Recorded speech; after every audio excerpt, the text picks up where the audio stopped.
Hey everybody, this is the BS Podcast Network. I'm Ben Dorst. Steven Dominguez. At least this show is better than pure BS. What? What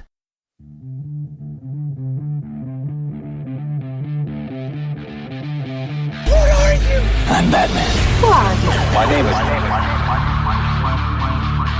Bond. I'm Batman. Name's Bond. James Bond. I'm Batman. Bond. James Bond. I'm Batman. I'm Batman. This is the Batman vs. James Bond show. The show covering everything related to Batman and James Bond movies. And now, here's your host, Brian Thomas. And I'm on. Hello, everyone, and welcome back to an all-new episode of the Batman vs. James Bond show. The name's Thomas, Brian Thomas, and I am your host. And this is a show where we discuss everything related to Batman and James Bond movies. It's great to be back. Oh, yeah. And as you can tell, I'm on video right now. Oh, my God. For those of you that are just tuning in on iTunes and Spreaker, yeah, I'm trying out this video equipment right now. I got to say, I'm kind of liking this. Backdrop needs to be worked and lighting needs to be tweaked, obviously. I feel like I'm kind of like Batman right now, and I'm just going to send this email to Wonder Woman, or I feel like I'm James Bond, and I have this new gadget from Q, and I don't know what to do with it because I'm so excited about this. But, yeah, so I might as well throw that out there. I'm trying out this new video equipment. It'll be out there on YouTube. For those of you that are watching this right now, you'll see that I keep looking away from the screen. That's because I actually have show notes. Some podcasters have those. Just kind of it helps me with my ADHD and helps me stay, keep my attention on this one thing and so forth. Like I said, I keep trying to look at myself, but not, and so forth. But anyway, you don't want to hear about that, but maybe you do. I don't know. But this is something new I'm trying. So if you are a iTunes Spreaker listener, just a regular podcast subscriber, go to YouTube. You can actually see my smiling face. I'm smiling. Yeah, there we go. You can see the Batcave Studios. You can see my bat suit. You can see a little bit of my James Bond poster in there. And I'll start having some new stuff in there if this all goes well, if enough of you tune in. So, yeah, for those of you that do tune in normally on podcast, just a reminder, the Batman vs. James Bond show can be found on the BS Podcast Network. That's bspodcastnetwork.com. You can find my show and a whole bunch of other great shows on there. So, it's been a pretty busy week for me, and probably for you guys as well, and in the movie industry also when it comes to Batman and James Bond. Now, I will say this, that, I've been teasing this. I teased this probably actually about a night or so ago that, it was a certain person's birthday, and what I was going to do is celebrate it. And, this actor, he's been around. He's done quite a few movies and quite a few certain movies of a certain specific character. Hint, hint, James Bond. I will talk about that. I will be touching on that very shortly. But, as always, there's always some kind of news breaking. And I did want to touch on that, while we're at the beginning of the show, because I know not everybody's a James Bond fan. Hopefully, if you are a James Bond fan, then you are also a Batman fan, and vice versa. Because like I always say, these two characters, to me, they have so much in common. A lot of people will always say, hey, that's an interesting idea. That I never thought about it, Batman versus James Bond. What is the show about? So if I could sum up this show, and for those of you that are just joining us, welcome. I would say this is, when I say versus, when I came up with the title for this, it wasn't so much about, like a Batman v Superman, them coming versus each other. It's, what these two characters have so much in common. Maybe one dresses up in a tux, one dresses up in, well, kind of like this. They dress up in a cowl and a cape and so forth. But, they still are out to serve justice. See what I did there? Yeah. They are out to save the world. They are our hero.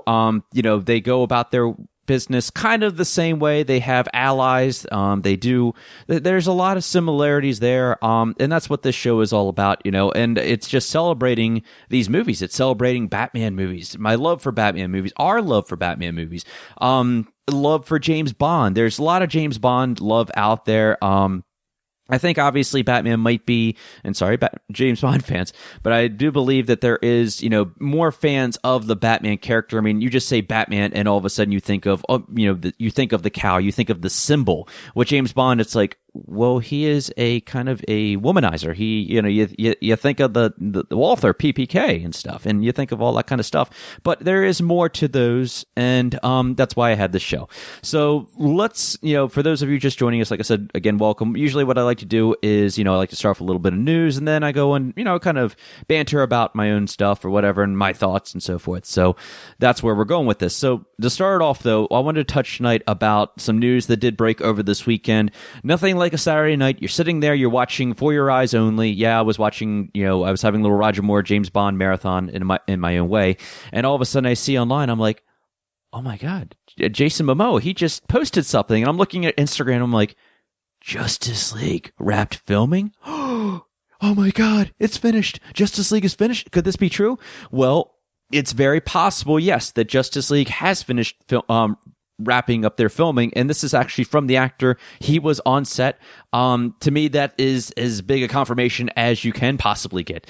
I'm really excited about this. You saw a picture on Instagram of him with Ben Affleck, and they're sitting there, they're drinking a beer together, they're drinking some Guinness, and it's like, okay, we knew that just about, I'd say almost a month or two ago, that filming had finished wrapping in, I believe it was in England, as a matter of fact, and now that we have confirmation the filming is wrapped in Iceland, that sounds about right, given the timetable. The movie is supposed to be released in November 2017, last time I checked. So, that is almost exactly a year, 13 months, give or so, till the date. So that is about right. And the reason I say that is because, sure, with the Zack Snyder, movies, with this new DC universe, it wasn't quite like how, like, say, a Christopher Nolan universe is, or like the Dark Knight trilogy is, because you have all that CGI that goes into it and so forth. This is more heavily CGI. It's well done CGI, don't get me wrong. But yeah, there is a lot more behind the scenes work that has to go into this. So, for them to wrap it up about now, it sounds about right. So, really excited about this. Definitely tweet me your thoughts. Share your thoughts on Instagram. Let me know what you think about this. I'm really excited about this. That is me fiddling with my PPK, if you can't tell. Anyway, so another story that came out was Joe Manganiello. I can never say his right. I always want to say Joe Magnolia. It's actually Joe Manganiello. He is now the new Deathstroke in the DC universe. It was announced by Ben Affleck. We saw on Instagram about a month or two ago.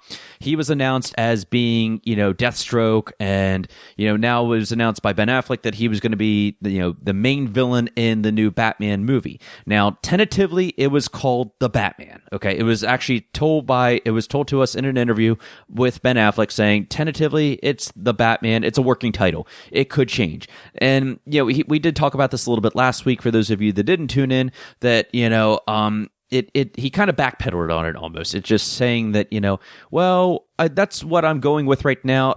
It could change, so, we'll see. But I do like this news that Joe Manganiello did say, it was actually, he said this in an interview, he stated the filming for The Batman is slated to start filming in spring 2017. Once again, there's confirmation right there for you, coming directly from an actor. I would, if it isn't coming from the director, it's, I would say that's confirmation enough for me. I think it would be confirmation enough for you guys. I'm really excited about this because I think my one complaint with Batman v Superman, Dawn of Justice, was this, is that they tried to set up too much at one time. They tried to put like 3 different films in that. They tried to do a Man of Steel sequel. They tried to do a setup Batman film, and then they tried to do a lead into the Justice League. And all in all, folks, I will say that, it was a good movie. It could have been better, though. And, I wish we could have had a standalone Batman film. I think that's why I'm so excited about this, because, all right, you want to set up your Justice League, you want to set up to the Suicide Squad, you want to set up all that kind of stuff. That's great. I have no problem with that. I mean, I've had my thoughts about shared universe movies before, and sometimes it works, sometimes it doesn't, but I think you need to kind of space it out. Once again, that's why I'm excited about Wonder Woman, because it's just a standalone film. I wish we would have gotten a Batman standalone film long ago, but now that we know that, come spring 2017, that we actually might have Ben Affleck on the set with Joe Manganiello, then we have Jeremy Irons and whoever else, then we have well, not detective, it would be Commissioner Gordon in there. You know, I gotta say, I'm really excited about this. Who knows? And then there was this rumor that broke all of a sudden, and like I said, it's a rumor, so just call it what it is. Once again, by Joe Manganiello, he was saying, oh, he took a picture with Anna Kendrick.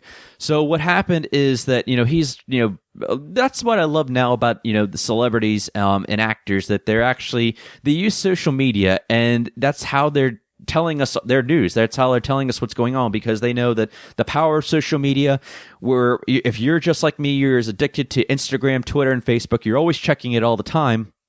And then all of a sudden I ran into this picture of Joe Manganiello, and it has him with Anna Kendrick, and it's like hashtag Deathstroke and Robin. I'm like, what?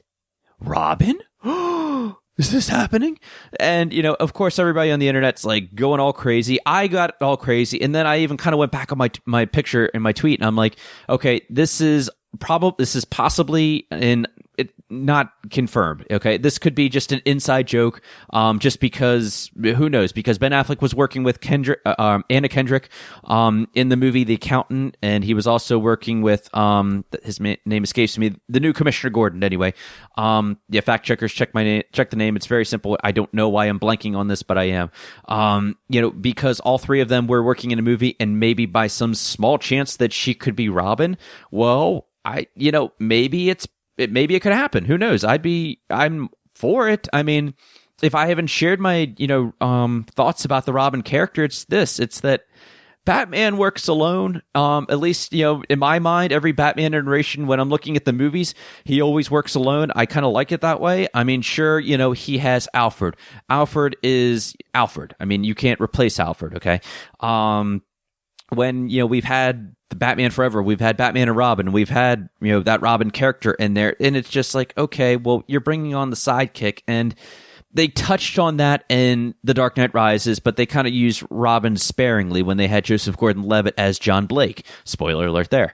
The new movies, bringing in Robin, once again, this is my problem with the shared universes and setup films. You need to just get your base of just what the main character is. That's why it makes movies like Michael Keaton Tim Burton's Batman 89. That's what makes it so special to me, because you're just focusing on just the Batman. You're just focusing on that character. You get the backstory of how his parents died, and then, he's doing this because he feels like nobody else can do it, and he's the one that has to do it.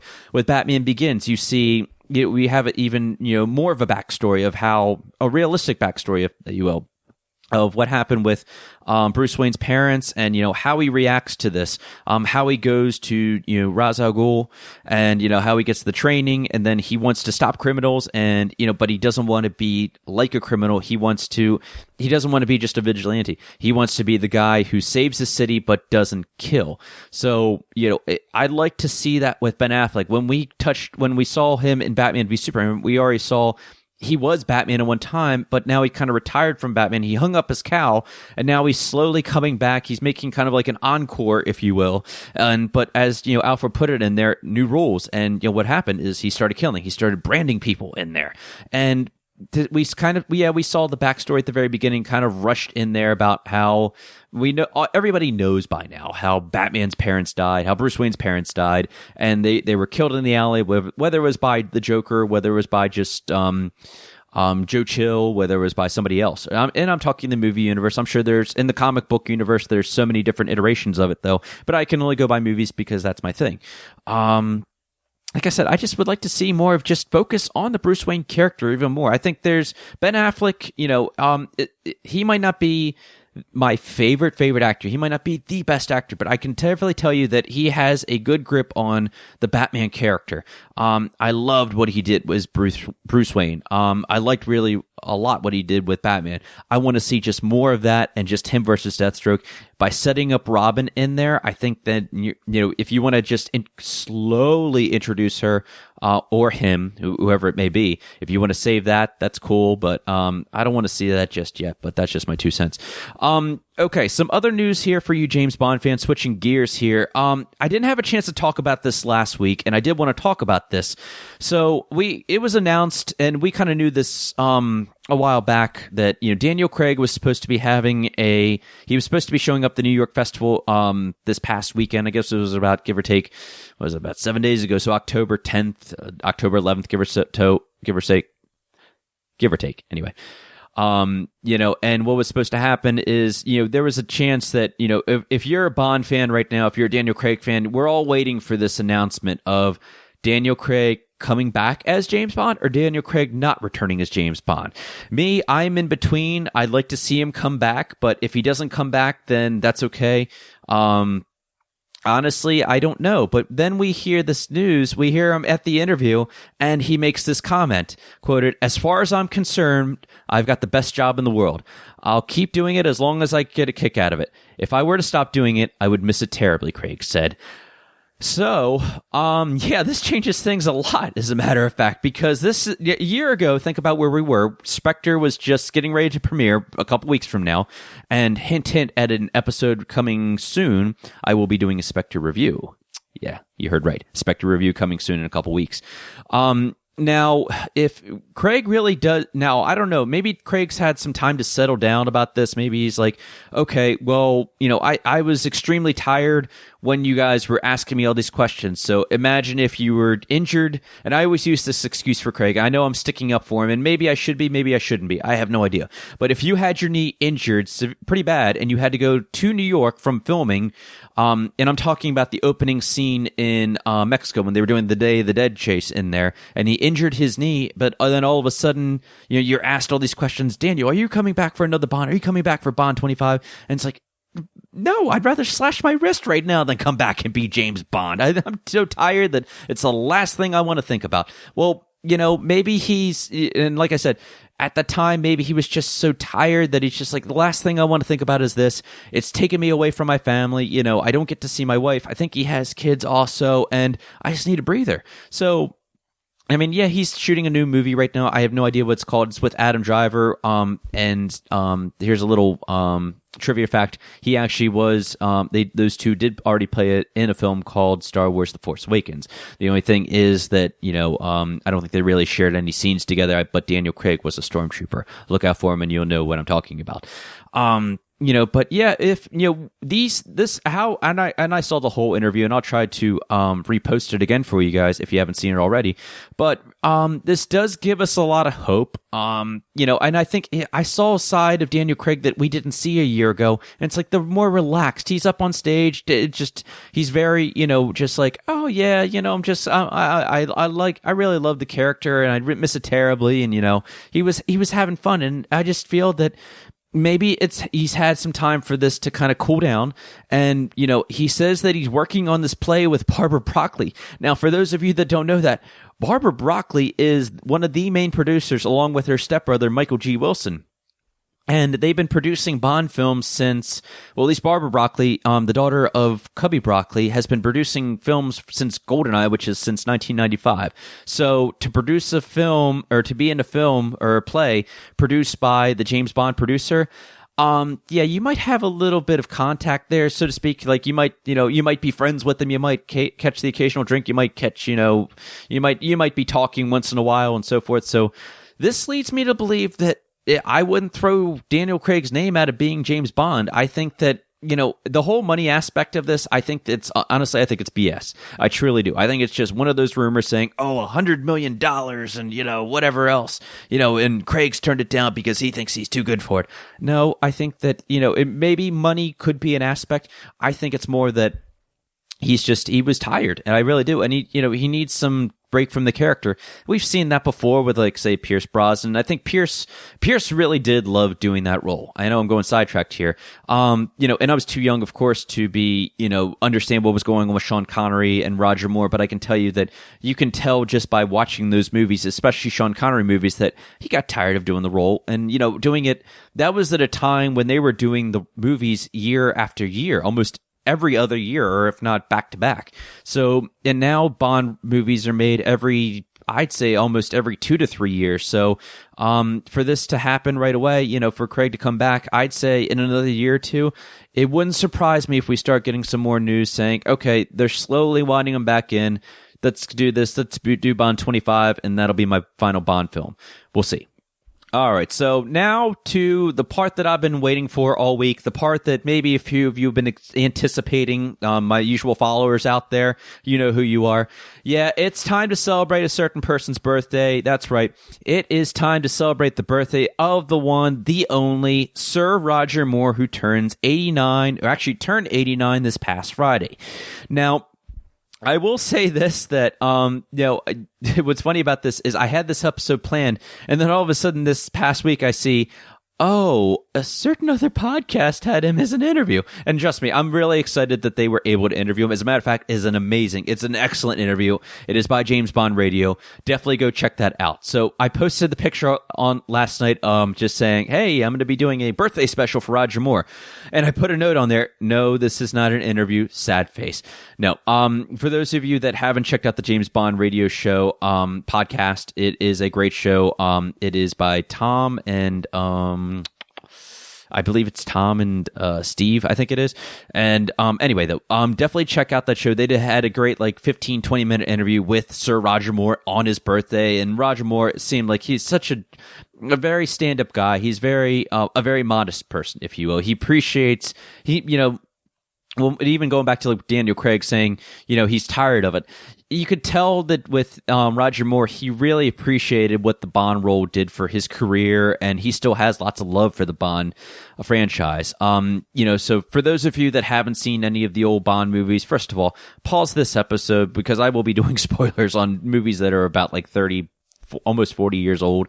I want to almost do kind of like a celebration of, Roger Moore. He is the third actor to portray the role of James Bond.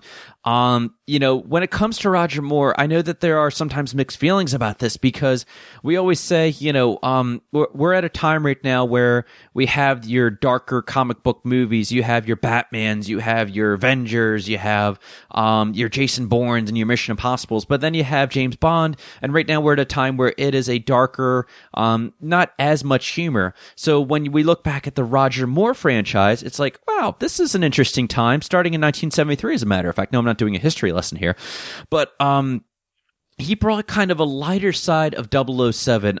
It was when Sean Connery said, okay, I've had enough of the James Bond role, and you know what, it's time that I finally hang up my tux and I'm ready to move on. So then you have Roger Moore, and Roger Moore came in, and he was even saying in other interviews, saying, I was told one of many things, don't do a Scottish accent when you're saying my name is Bond, James Bond, and which I really appreciate because he wanted to differentiate himself. He had to differentiate himself. He looks nothing like Sean Connery, obviously. Some people would probably say that he had the same problem that, say, like Christian Bale or Ben Affleck had when they took over after Michael Keaton. That's not Bruce Wayne. That's not James Bond. That's not what they should look like. Well, who's to say what James Bond looks like? There's all different interpretations of the character. So, I really appreciate that with Roger Moore. He had fun with it. I can honestly say that, when you go back and watch this and you read the interviews about this, you would see that he really he loves the character, but at the same time he knows that James Bond was always going to win. And even in this interview, he was saying that they were talking about the secret of James Bond's success, and he was quoted saying, "Because they always deliver. We always expect beautiful women, exotic locations, gadgets, evil villains, Greek music, and we never are disappointed or shortchanged by the producers. It's a wonderful adventure for a couple of hours, but it is never repetitive or boring. It keeps you glued to the screen." That was an interview from the Australian Financial Review. He also had this to say, saying, Sean was Bond. He created Bond, and an instantly recognizable character the world over. He was rough, tough, mean, and witty. Moore even said that if he had been seeing Skyfall before finishing the book, he would have amended that statement. Now they found the Bond, Daniel Craig. I always said Sean played Bond as a killer, and I played Bond as a lover. I think that Daniel Craig is even more of a killer. He has superb intensity, and he's a glorious actor. So there you go. That's that not just touching on how this actor Sir Roger is. He respects the character that Sean Connery created with his James Bond.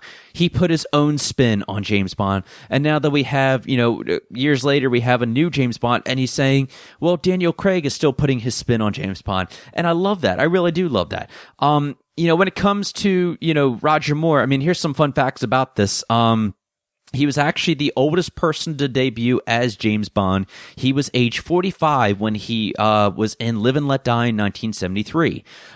He tested doing scenes that involve him shooting firearms, which caused him to ruin countless 007 takes, so that was pretty funny. He has played James Bond in 7 movies of the official Eon series, the most in any actor to date, including Sean Connery, who has also played Bond in 7 films, but the difference is that Never Say Never Again was unofficial because it wasn't produced by Eon Productions. As he's actually named The Spy Who Loved Me, 1977, as his favorite James Bond movie of the 7 he starred in, and A View to a Kill of 1985 as his least favorite film. We'll be talking about that later. In an interview with James Bond Radio, he also stated, and this is the interview I was talking about, he stated that he had never had to do a screen test for the role of James Bond. How about that? Because the guys were asking him, saying, oh, we've always heard about, we've always wondered, why haven't we found any footage of a screen test for you? And he's like, and to sum it up anyway, he was saying, well, because I never had to do a screen test, because the producers came to me and they're just like, we want you to play James Bond. You need to get a haircut and you need to slim down, but we want you as James Bond. So how about that? I mean, that's really an honor, I think, for somebody to say, hey, you don't have to screen test to be James Bond. I mean, hey, to anybody that would be a compliment. So he also said that he had intended for Your Eyes Only to be his final Bond movie in 1981 because he was already nearly at the age of 54. He was one of the older James Bonds. I would say that but near the end of his James Bond run, you could definitely tell he was getting older. And we're about to touch on that in a second now, actually. He was actually older than any James Bond actor to play James Bond when he portrayed him at the age of 57 in A View to a Kill. Sean Connery was actually age 52 when he last played Bond in Never Say Never Again. He officially announced his retirement from playing James Bond on December 3rd, 1985, as it was agreed by all involved in the franchise that Moore had gotten too old for the role at that point. Moore himself was quoted as saying that he felt embarrassed to be seen performing love scenes with beautiful actresses who were young enough to be his daughters. Okay. If you watch A View to a Kill, you can kind of see how they are a little bit younger. And like I said, it's A View to a Kill. It's a fun Bond movie, but age aside, it probably was for the best. He has a number of favorites from his own era in the James Bond franchise. His favorite gadget is the magnetic watch from Live and Let Die. Really cool gadget, by the way. His favorite villain is Christopher Lee, Francisco Scaramanga from The Man with the Golden Gun. I could see that. I think that was probably one of his more admirable adversaries, if you will. His favorite girl is his favorite Bond girl is Barbara Bach's Anya Amosova from The Spy Who Loved Me. Yeah, they had some chemistry on there, definitely. His favorite henchman was Richard Keel's Jaws from The Spy Who Loved Me and Moonraker. Yeah, I could see that. Anybody who grabs me like the neck like this, yeah, I could definitely see that. He stated more or less that anything from A View to a Kill is his least favorite. He even mentioned it in the interview that, A View to a Kill, he didn't think it was going to be any good, and he was actually surprised how successful it was going to be. But, he said that, in this one I found really interesting, he said he would like to play a villain in a Bond movie starring Daniel Craig, but accepts that it can never happen. So there you have it. So when it comes to Bond movies for Roger Moore, whenever somebody asks me what my favorite Bond movie is, I always say, which actor are you talking about? Are you talking about the Sean Connery days? Are you talking about the Roger Moore, Timothy Dalton? And, George only had one. Daniel Craig, Pierce Brosnan, they obviously have multiple. So when it comes to Roger Moore, I can always say The Spy Who Loved Me is definitely one of my favorite Bond films by far. Definitely at least in the top 10. It may be top 5. But there's this other one that a lot of Bond fans will agree with me on this. I will almost say For Your Eyes Only is a close second, if not maybe my favorite Roger Moore James Bond film. The Spy Who Loved Me, going back to that, it had all the classic elements that any Bond movie could have. You had of course you have to have, your tux, that's definitely a big one. You have to have the beautiful Bond woman, definitely had that. It had the car in there, had the Lotus, that white Lotus that could go underwater. It was like a submarine almost. Let's see what else. I love the villain in The Spy Who Loved Me. I loved Kurt Jürgens as Stromberg. I'm trying to think of other stuff that I loved. But there's so many things. Just the score, the theme song, and there's not spoiler. Here's a fun also trivia fact. The theme from The Spy Who Loved Me was actually my first wedding dance song. Yeah, that's right. How about that? By Carly Simon. You have no idea what I had to do to talk my wife into having a Bond song as our first dance and to be the entrance song for when we were first brought in to be married. Or first announced as Mr. and Mrs. Brian Thomas, that is. Anyway, so I of course have a lot of love for The Spy Who Loved Me. Now, when it comes to For Your Eyes Only, once again, I think it was probably one of the more serious Roger Moore movies, and right now where I am with the Bond movies, I always like more of a serious, I like that serious aspect or more realistic approach. Going up to space with, say, Moonraker, it really did go a little out there, if you will. Pardon the pun. I will say that, with For Your Eyes Only, it was a simple approach. You have something like the ATAC tracking system, submarine tracking system, and the submarine, the ATAC system was trying to be recovered by the KGB. James Bond sent out to try to recover the system, and it's Roger Moore doing. He still has those little puns in there. He's still being Roger Moore, James Bond. At the same time, you saw him be a little bit more cold, and I really enjoyed that. And there, I'll talk about that on my favorite, and we're about to do actually. I wanted tonight to go over some of my favorite favorite parts, I guess, if you will, favorite memorable moments from each of his Bond movies, counting down with Live and Let Die. We'll start the countdown at Live and Let Die. So I would say one of my favorite moments from Live and Let Die is at the very beginning about how he's introduced. What's interesting about that movie, and I don't want to do any full reviews, believe me, but I will say like how they introduced him, how all of a sudden you have M and Moneypenny show up to his apartment or to his house, and which we've never seen really before. Is he's sleeping, and of course he's got this gorgeous Italian with him, is this Italian agent, and of course she's trying to hide, and Moneypenny sees her, and she hides in the coat closet. Make a long story short, M never catches him with the girl at all, because he was saying, have you seen this Italian agent? Because she's still missing. We haven't figured out where she is. And of course, like I said, she's hiding in the coat closet. Moneypenny kind of covers for him, which I loved, because that's already the chemistry with him and Moneypenny. It's kind of interesting because, you have a Moneypenny that was Moneypenny, and same with M for the Sean Connery and George Lazenby days, but they still work well with a new actor that's being brought on, which I really loved.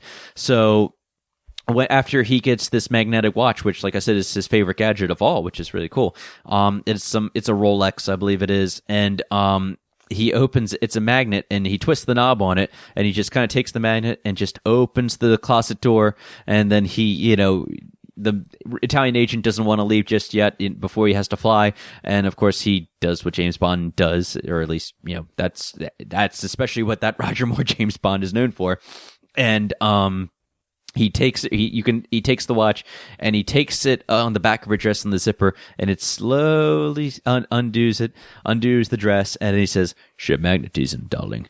And that's a really bad Roger Moore, so just strike that. Just ignore that, but I'm trying to do what I can. Let's move on to another favorite moment of this in here. Of course, like for any Bond movie, we always hear Bond, James Bond.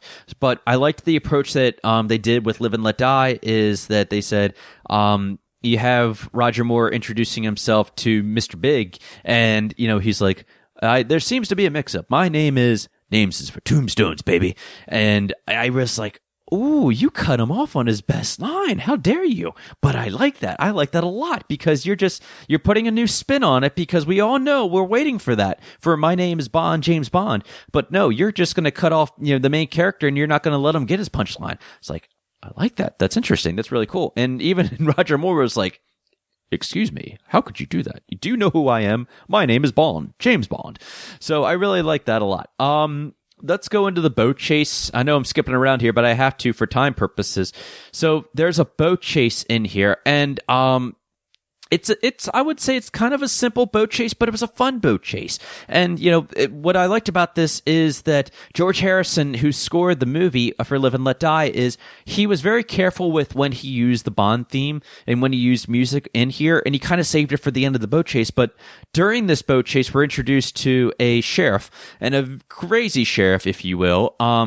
His name is J.W. Pepper, and he actually had a reoccurring role with James Bond, or Roger Moore's James Bond, in another Bond movie, which we'll talk about in a moment. But I really liked this is when Roger Moore's being chased by Mr. Biggs, Kananga's henchman, and he jumps over the road and jumps over JW's police car, and J.W. Pepper is looking down as this is happening. He's like, "What the?" And you're like this, and then for those of you who can't see me on video, you really see I did a really bad hand gesture there with him trying to just like jump right over the road and so forth. But if you've seen the movie, you understand where I'm going with this. But I love that. I loved something about J.W. Pepper and with Roger Moore. And when the end of the chase is happening, J.W. catches up with them, and then Felix Leiter's at the pier, and he's meeting him with the rest of the police department. And then J.W. Pepper shows up in this other state police car. He's like, "What are you? Some kind of doomsday machine, boy?" And then the sheriff the state police captain, whatever, has a talk with J.W. Pepper, and he says, "Sheriff, or J.W., this guy's a secret agent from Britain." And he's like, "Secret agent? On whose side?" And I really love that because it just, it just shows you the chemistry, not chemistry, but just shows you that, how Roger Moore is and how he's taken with James Bond. And, like I said, it's just something about that those two characters in the same scene. I think it's definitely a highlight of the Roger Moore movies, or especially at least of Live and Let Die. Another one in here that I did like at Live and Let Die was when Felix Leiter and James Bond, they're in New Orleans. They're still investigating what happened to the I guess it was the second agent, and I forget his name off the top of my head. But anyway, they're at the club in New Orleans, and we always know that James Bond, like I said, this is where it differentiates itself, is that we always know that James Bond is, he orders what? Vodka martini, shaken not stirred. And in this case, he doesn't order that. He orders another drink in there, and Felix Leiter's like, "Come on, James, where's your sense of adventure? This is New Orleans." And it's like, Roger Moore, he's smoking cigars and he's ordering different kinds of drinks. Interesting. So I really liked that, and I really loved how when they were trying to go up to the stage, or they were going to be put in the booth, and Roger or James Bond's like, "No, I'd rather something closer to the stage." And Felix like, "Why? What's going on?" And he's like, "Oh, I had a bad experience in a booth," something along those lines. So he sits at the stage, and what happens is when the lady's singing to him, and she's singing Paul McCartney's cover of Live and Let Die, Felix Leiter has an important phone call, which really isn't a phone call. And they all of a sudden, the lady's singing at him, and he's giving him like this kind of like, "Yes, I'm James Bond," and he's looking at her, and then all of a sudden you just see he starts to like kind of be brought down from the floor, and he's being lowered, and he has this, "What's going on here?" And and then the lady kind of plays into it. She kind of says, she's singing along with it, and as this is happening, which I thought was really funny, they replace the table and they replace the drink, and Felix Leiter, "Well, hey, where's my friend?" He's like, "Shh, keep it down, man. You know what happened." And that leads into Mr. Big, the big reveal for Mr. Big. See what I did there? But I really, really like that. And if I didn't say this, I love the chemistry that he had with Jane Seymour. Roger Moore, as he said, we talked about just before, is that he had that chemistry, or he portrayed James Bond not as so much as the killer, but as the lover. And he definitely had that. He definitely had a way with ladies. I can definitely tell you that. With his first Bond girl of Solitaire, he really kind of, he knew that she was kind of a, how do I say this? She was kind of immature in a certain aspect, I guess, if you will. But I will say that overall, I'll kind of move past that, but I will say that he had the chemistry with her, and I just liked everything that anytime they shared a scene, I was like, this is a believable couple. I could really see James Bond and Solitaire being together. There you have it. Let's move into The Man with the Golden Gun. this one is definitely a Bond movie that's looked at as like, oh, well, I don't know if this doesn't feel like your typical James Bond film. I go back and watch this movie and I'm like, you know what? It's not the best Bond film. Absolutely not. But it definitely had some really good aspects in it. That we hadn't seen in a Bond film before. It had some more familiar aspects in it as well. Still kind of drifting away from your typical Bond formula. I think director Kaya Hamilton and the writers Richard Baybaum, I think they were still trying something new. They were just trying to make sure they put their own approach with Roger Moore's James Bond.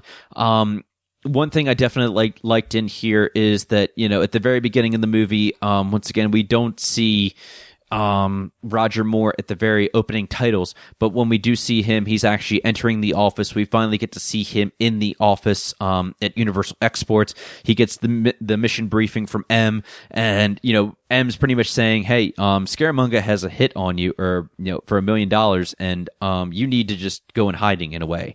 And what I liked about this is that Bond realizes, he's like, if I were to find him first, sir, that would kind of even the odds. And M's like, quite considerably, don't you think, 007? And then what I like about this, and for those of you that can't see this on camera, this is where this camera is really going to come in handy. He's like, he has this really funny smile, and it's not your typical Roger Moore smile, and it's just something about it. It's just like, okay, I like that. Yeah. That's right. Thank you, sir. I appreciate that. So you're just giving me permission to go after the man who's trying to assassinate me for $1 million. Thank you, sir. And I really, really love that. I don't know. It's something about that smile. Sometimes actions speak louder than words, and this is definitely one of those times. So, another one of those times, actually, that I have on my list of when actions speak louder than words are, we skipped ahead to the Bottoms Up Club. Bond is waiting for Scaramanga. He knows that, as he was told by Scaramanga's girlfriend, saying that, he's going to drop off these golden bullet, or the golden bullets are going to be bought here by Scaramanga. He's waiting outside the club, and he's smoking a cigar. Once again, this is one of those times where we see Roger Moore smoking a cigar. He did the same thing in Live and Let Die. Actually, if I didn't mention it, I liked how he was smoking in the hang glider in Live and Let Die. I really did like that. But once again, he's just kind of casually being so cool. He's really cool about this. He's just smoking a cigar. Now, I don't like smoking at all, but I just like his personality. He's just like, I'm just waiting for this guy. I want to get him, and I want to get on, and then I want to find the next Bond girl. And yeah, so I really like that. Skipping also ahead here, I did like. Well, actually, I want to move back here. I'm sorry, I did forget about this. I like a certain part of the scene, but I didn't like another part of the scene. It's going to make sense in a minute when I say this. I like when he snuck into the room. When he found out about where the golden bullets were. It was Scaramanga's girlfriend, played by Maud Adams, and when he sneaks in there, he's being very Roger Moore-ish, if you will.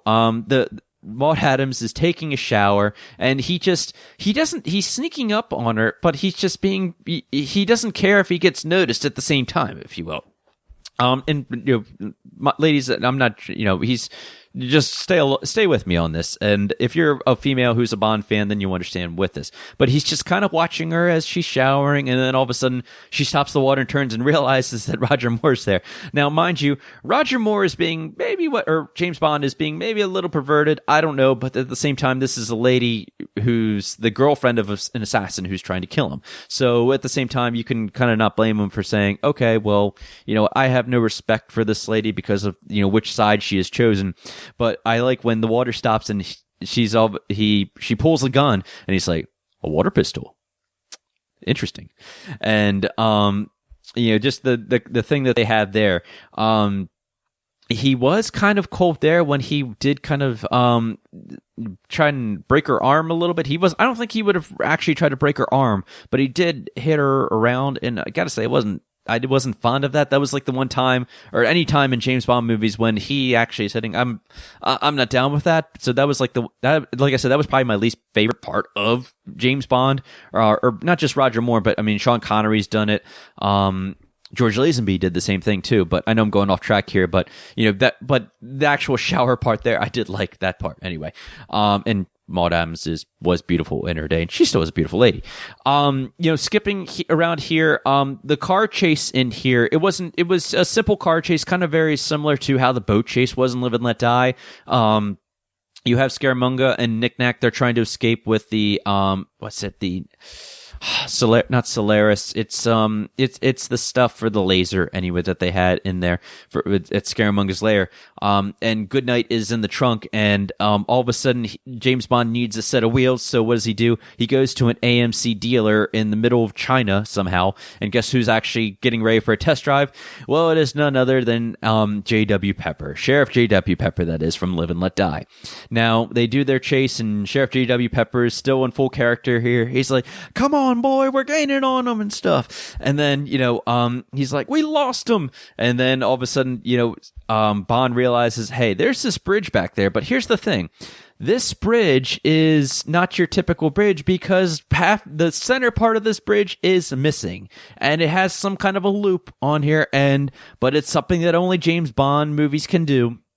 Where James Bond backs up, gets enough speed, and then Sheriff J.W. Pepper is like, "You're not going to do it, are you?" And he's like, and then Roger Moore does an impression of J.W. Pepper, which is priceless. He says, "You bet I am, boy," like that. And they do their little loop of, jumping from one side of the bridge to the other. And it was probably one of the funniest moments of a Roger Moore James Bond movie because he did an impression of somebody else in there. And I love it. Just thinking about this, I could just watch that car chase over and over again just because of that line in there. And once again, it's Roger Moore having fun with the role of James Bond. He, like I said, he knows that James Bond can be taken seriously. He knows he's an assassin, but why not put my own spin and have fun with it, right? So, there's another part in with, the man with the golden gun in here, and I like this, and he's having a dinner with Scaramanga. Goodnight is there in her bikini, and, figure I mentioned that, and I actually did get a chance to meet Goodnight. Check out my Instagram. I actually did get a chance to, have a picture with her. She is a very, very sweet lady. Besides the point, though, Scaramanga's like, "I want to challenge you to a duel, yada, yada, yada." And, he's like, "We're Titan. Here's to us, Mr. Bond. We are Titans. We are the best at what we do." And then Bond says this. He's like, "Scaramanga, there's a 4-letter word, and you're full of it." And he doesn't say the word, and I like that. It's like, okay, well, we know at this time there's still PG movies, and they've dropped the S-bomb before.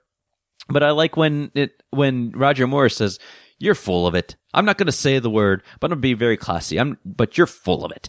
And I really, really like that. Scaramanga's like, "How dare you come into my house and you say I'm full of S," and so forth. But I really like that. And when I treat you to dinner before I try to kill you, really funny. Another part at the very end of The Man with Golden Gun is, so Nick Nack, after they've taken care of Nick Nack, and James Bond is trying to, how do I say this very carefully? Because I like to try to keep this PG-13 on here. He's having relations. There you go. He's having relations with Agent Goodnight. And, M does his thing where he's trying to call and check in, and Q's doing his, trying to check in. They call into the phone, and Bond answers, "Hello." And he's like, "Bond, is everybody okay? Is Goodnight there?" "She's just coming, sir. Good night, sir." And I really, really like that ending. It's like, wow, what a ballsy approach there. It really is, because for the younger listeners out there, it can be taken one of two ways. You can say, "Oh yeah, she's just coming to the phone, she'll be right there." For something else, it's like, "Oh, Mr. Bond." Yeah. So I really like that. Great ending of that movie. Now, I did say The Spy Who Loved Me is one of my favorite Bond movies of the Roger Moore era and in general. To say my favorite moments in this, I had to narrow it down as much as I could. So I will say that the very pre-title sequence, Bond doing a ski chase, Roger Moore doing Bond ski chases is awesome, because I think he was, sure, George Lazenby did it, but Roger Moore seemed like, he's skiing along, he's having a good time, he's like, "Yeah, I'm James Bond," and so forth. But before he actually gets in the ski chase, they do, "Where's 007? And that's M saying this to Moneypenny, and he's like, "Well, he's still in such and such a place." "Well, tell him to pull out immediately." And then he's, of course, in this cabin with this beautiful lovely, and they're, we'll say, making out and so forth. And then he receives a message, and he's receiving the message, he's telling this young lady, he's like, James, I can't think of the words. And he's like, let me try to enlarge your vocabulary. And then all of a sudden he looks at the watch message where he's getting like this little message coming out of his little Seiko watch, and it's just, it's classic 007, report back to headquarters immediately, something along those lines. And I'm like, Roger Moore, you are by far a gangster, man. You really truly are the ladies' man. You just know how to work it, and yeah, you really do. And it's some of those lines that Roger Moore had. It's specifically here in The Spy Who Loved Me. Another one, as you skip forward in there, it is when he's in Egypt, and he goes to see what I guess like an old friend that we've never been introduced to before. And make a long story short, he's like this guy who has women servants and so forth, whatever. And the guy's trying to say, well, you need to meet before you need to meet Max Carva. But before that, you need to meet a guy named Fakesh. And, it's too late to go for the night and so forth. Can I persuade you to stay for the night? And he's like, well, I don't know if I really should. And then what happens is another lovely comes to him, brings him a flower. And then Roger Moore pulls this line, when one is in Egypt, they should really delve into its treasures. And it's like, oh, there you go. Another one of those lines. I love it. I love every minute of it. Roger, I don't know who wrote those lines. I don't know if you came up with some of those lines, but you nailed it, buddy. You nailed it perfectly. Even like when he was meeting like with Jaws and Anya, sometimes, like I said, expressions speak louder than words. And just, when he met Jaws for the first time, he's like, this guy has metal teeth, and he didn't even have to say anything. And he does a different kind of a smile. I mean, the different smiles of Roger Moore, that's something I'm going to have to post on Instagram, I think. But what this smile that he pulled, he's just like, like this. And he's like, yeah, I know that you're about like 6 foot, whatever. You're huge and you have metal teeth. And, I know I have my work cut out for me, but I'm just going to play it really cool because I'm James Bond and, I'm not afraid of anybody. Or at least I'm going to portray it that way. So he smiles, and then the lights go off, and then Jaws disappears. But all of a sudden, the same thing at this show where they're at the pyramids. Major Anya Musovo, she shows up and she has her henchmen, and James Bond takes out those henchmen, and he's like, "I hope you enjoyed the show," and tweaks his tie and then moves on. And he just, once again, he plays it cool. He knows who Triple X is, but at the same time, and then then Anya, Musfo and him they meet again. And when they meet again, they're at, Max Carva's club. And I don't remember the name of the club, but of course, this is where classic James Bond, where he's in his black tux, Major, Anya Musfo, she's in a gorgeous, gorgeous dress. And then they go to the bar and they decide, it's like, oh, I know who you are. You're, 007 James Bond, licensed to kill and has done so many times. Major Anya Musfo of the, KGB, or should I call you Triple X? And then they're ordering their drinks.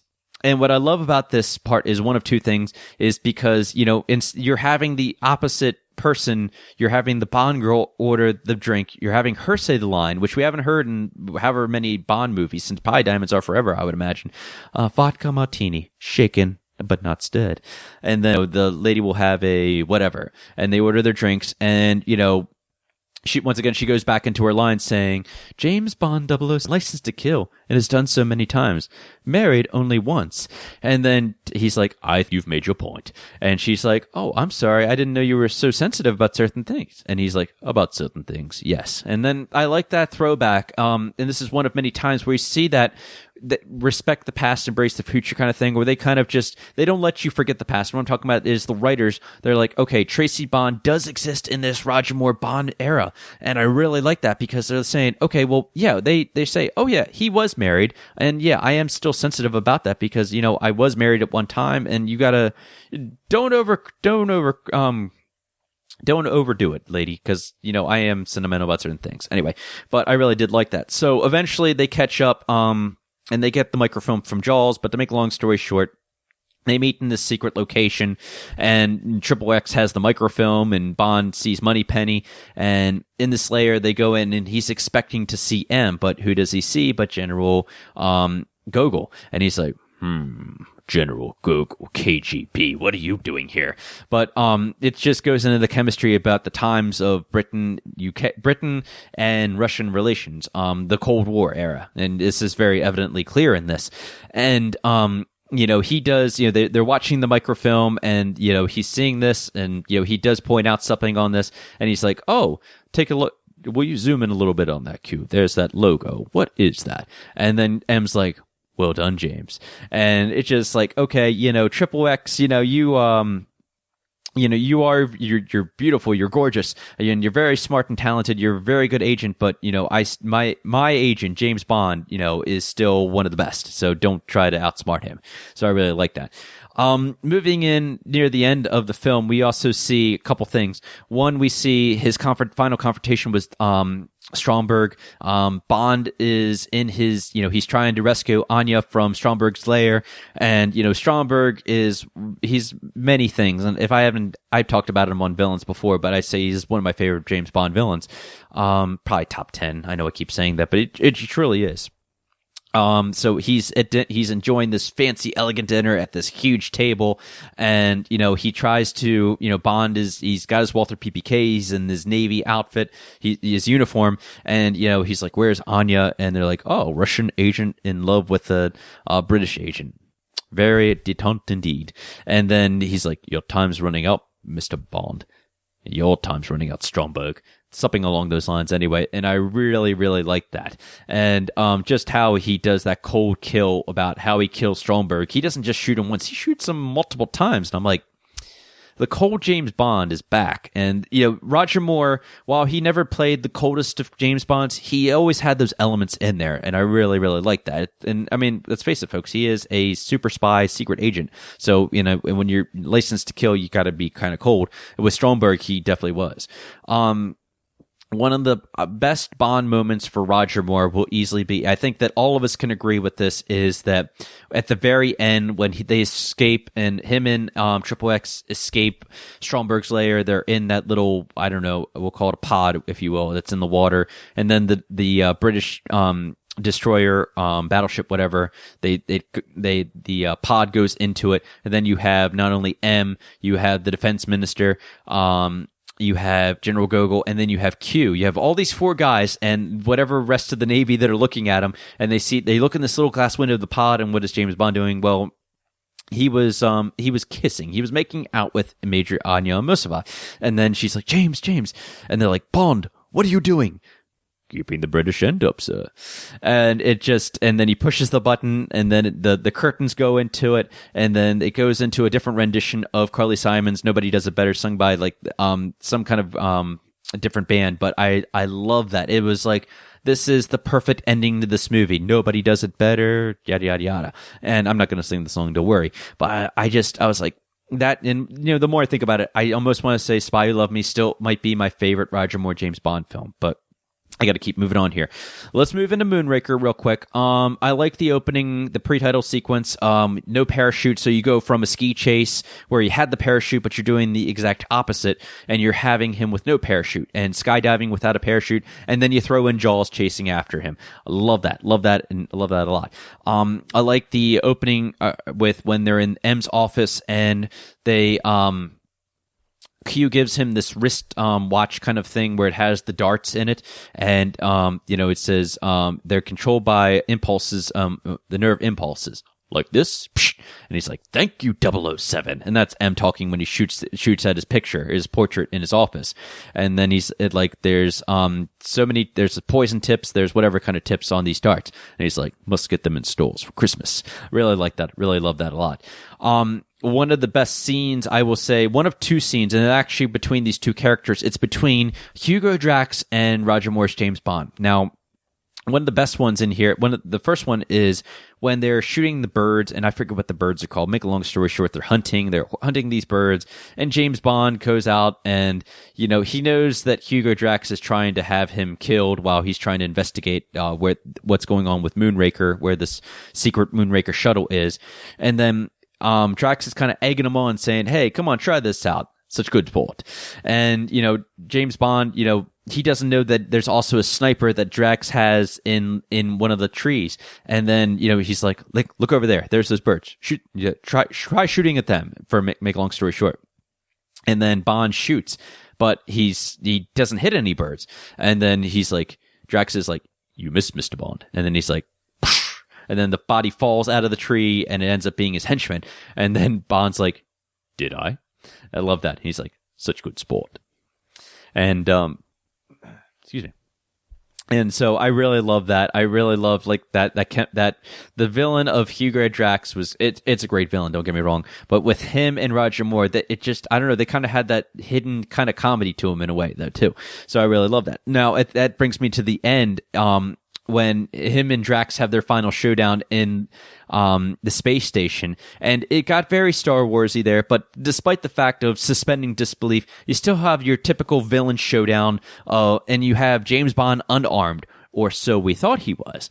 And, Drax grabs the Moonraker, or one of the Moonraker lasers, and he's like, at least I shall have the pleasure of putting you out of my misery, Mr. Bond. And he's like, oh my God, I forgot the line. Wow, I forgot this. But anyway, he's like, heartbroken, Mr. Drax. Take one small step for mankind. And he shoots him with the poison dart and then pushes him out into space, and then Drax just kind of floats out there. So I really like that. And I really like the ending with Dr. Goodhead when, of course, it's very similar to how it was with The Spy Who Loved Me. And you have him, doing stuff with the Bond girl at the very end. And then, of course, the U.S. relations are trying to get this for the president. And then you have M and you have Q there. And then they pull it up on screen of, Bond and the Dr. Goodhead, and they're like, oh my God, what's Bond doing? I think he's attempting re-entry, sir. And I really like that. Like I said, maybe not as good as The Spy Who Loved Me, but once again, I knew exactly what they were doing there. It was almost a recreation, as is Moonraker, of The Spy Who Loved Me, but I still liked it at the same time. So let's move into For Your Eyes Only. I know I'm getting pressed here for time, but I'm going to do what I can here.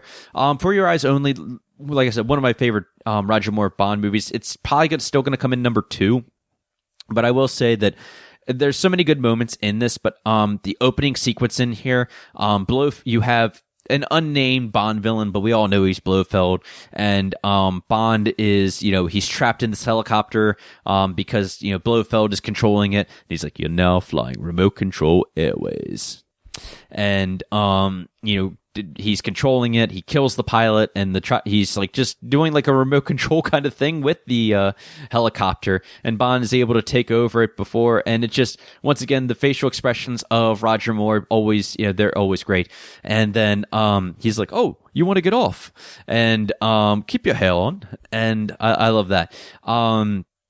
Another funny thing is, and this is where Roger Moore was starting to show his age, but he still played along with this though too. It's that when there's a Bond girl in here, her name is Bibi, and she was of the villain in here, Kristatos.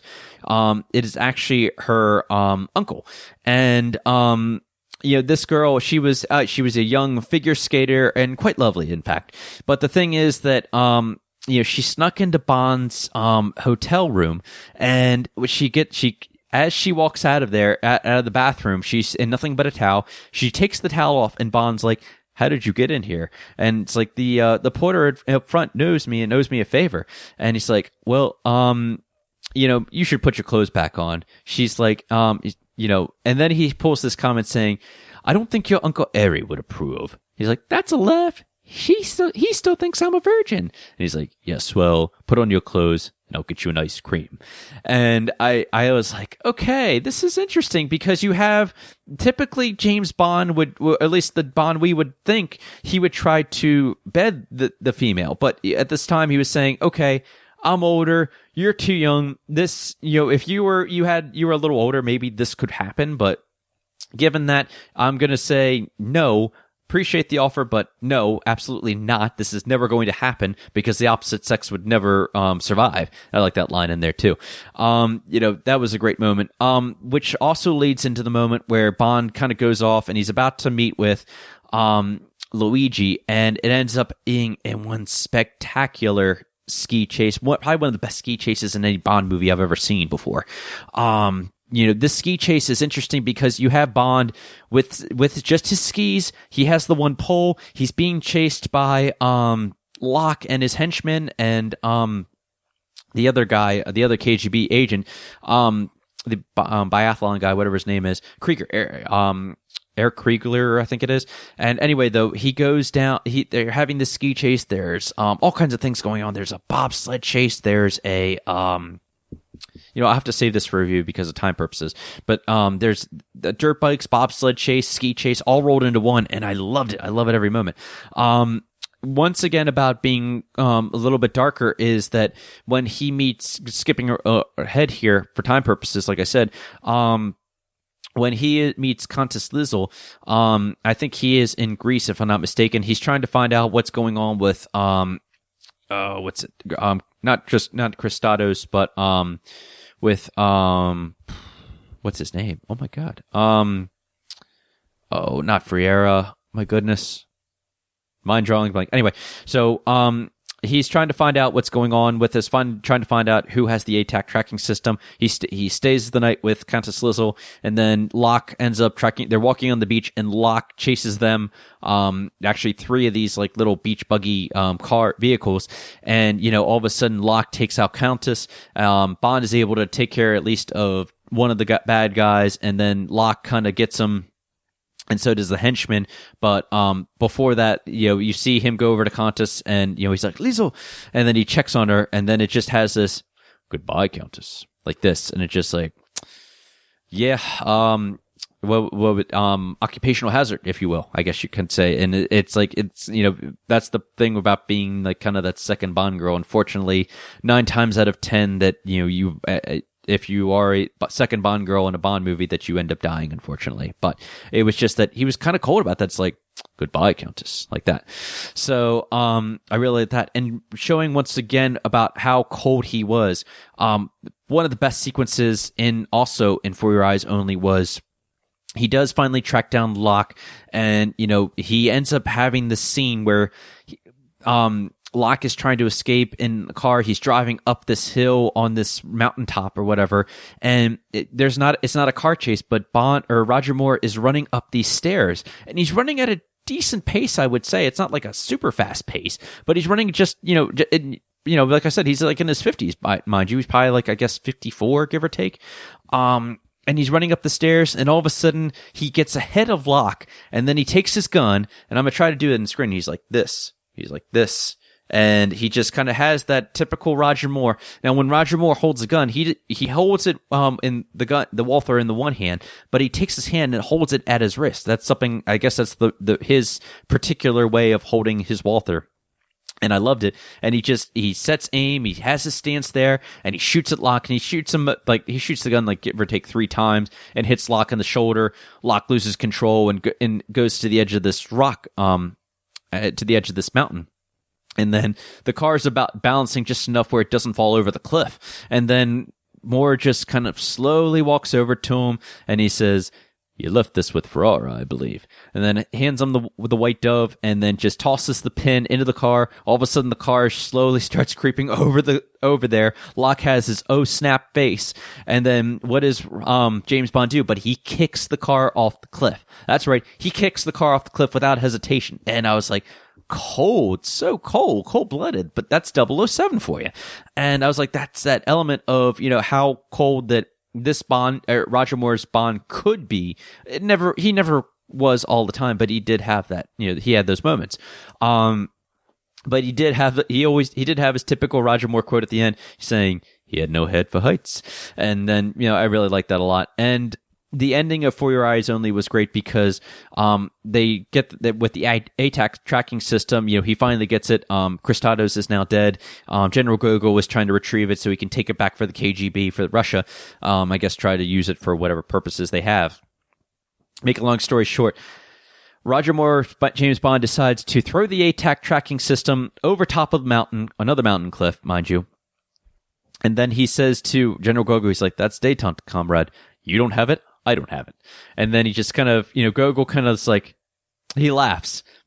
And then even Roger Moore is laughing about this too. It's like, okay, well, we'll call it a draw, because you know what? If you're not going to have it and I'm not going to have it, well, that's really funny, because all this was for nothing. You just threw this tracking system that we spent 2 hours or a whole movie trying to recover, and guess what? Nobody has it now. It was kind of funny. It was kind of a joke in itself now, the more I think about it, so I really did like that.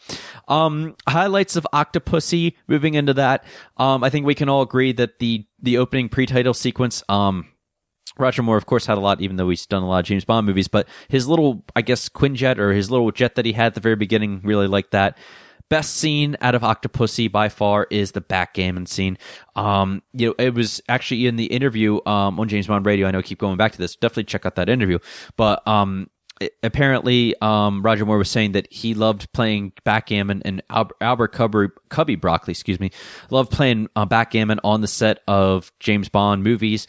They had bets all the time, and Cubby would always get mad about, playing, or when Roger Moore had to go because they were having some kind of bet going on at the time.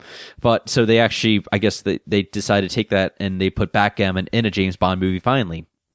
So what's going on is that Kamal Khan is at this casino in India, and James Bond decides to play backgammon. He's like, I would have taken you up on that offer. But at this time, he knows that Kamal Khan has trick die, and the double sixes, and he still goes along with it anyway. So what he does is that, he kind of plays Kamal's game, and he's like, we'll double. And he's like, whoa. And Kamal Khan's like, well, you can only win with a double six. And then Roger Moore's like, well, then I shall use player's privilege and use your lucky dice. It's all in the wrist. And then shakes the dice, it goes off. Obviously, it's a double six. And he's like, double six. And he's just has this stare, Kamal Khan, and he doesn't even look at the dice. He's like, double six. Fancy that. And then Kamal Khan, he has that look saying, you little whatever. I'll watch my language, but I will say that it was really good. And then he's like, get Mr. Bond his money. And then Bond's like, I prefer cash. And then he's like, get Mr. Bond his cash. And he's like, spend the money quickly, Mr. Bond. And then James Bond's like, I intend to, Kamal Khan. And they do that. I really like that. Other scenes in there, I will say that I did like the General Orlov versus James Bond in there when they're at the train. James Bond finally meets up with General Orlov, and he's like, what's your intention for this bomb? And what do you plan to do? And General Orlov says, yeah, well, I'm trying to pin Russia against the United States, and, nobody will know what's going on and so forth. And then this is where you can tell that James Bond really does care. I'm not saying that he's never cared before, but just like, and you don't give a damn about this. And he's like, oh, you pissed off James Bond. I was like, okay, General, you have what's coming for you now. So I really like that. Skipping into A View to a Kill, couple scenes that I did like in here. Love the ski chase opening. And this is, the reason I like this ski chase. Now, it's not as good as the For Your Eyes only ski chase, but I will say that, I think it was kind of like this kind of a send-off, saying, okay, Roger Moore has been known for his other ski chases. Let's throw in a ski chase here. One, for old time's sake, we'll throw this in there, but we'll put a little spin on it. We're just going to destroy all his skis, and then we're going to have him create his own snowboard from the little snowmobile, which he ends up making his own snowboard, and he's using that, and all of a sudden they throw in a little Beach Boys cover on there, and they have a snowboard chase, and I really, really like that. When he was on screen with Christopher Walken, there were so many different, they had a lot of great moments on there, but I really liked the moment on there when they're picking the horse for James Bond. They're in the office, and, Christopher Walken, Max Zorin is on. He's like supping up with St. John Smythe. I know that he's not obviously who he seems because he's already tried to beat up a couple of my henchmen. And then, he shows James Bond this picture, and he's like, oh, look a little over to your right. And then he takes a picture of that, and then he's taking the pic. Then he, I guess he's got into the KGB computer system or something like that, and it says James Bond, licensed to kill, and usually armed, licensed to kill in big bold letters. And then Christopher Walken's like, oh, would you prefer a horse with stamina or yada yada yada? And I really, really like that. And then when Max Zorin makes it known, and they capture James Bond after the horse chase, he's like, you've lost 007. And he's like, if you're the best they have, then they'll try to cover up your embarrassment, something along those lines anyway. So really, really like that. The final thing, that a James Bond moment that I have to mention in here, and this is just your typical Roger Moore womanizer, if you will, is when the scene in the bathhouse with Paula Ivanova. I touched on this last week, but it's classic Roger Moore, and it's just, he had a way with the ladies, folks.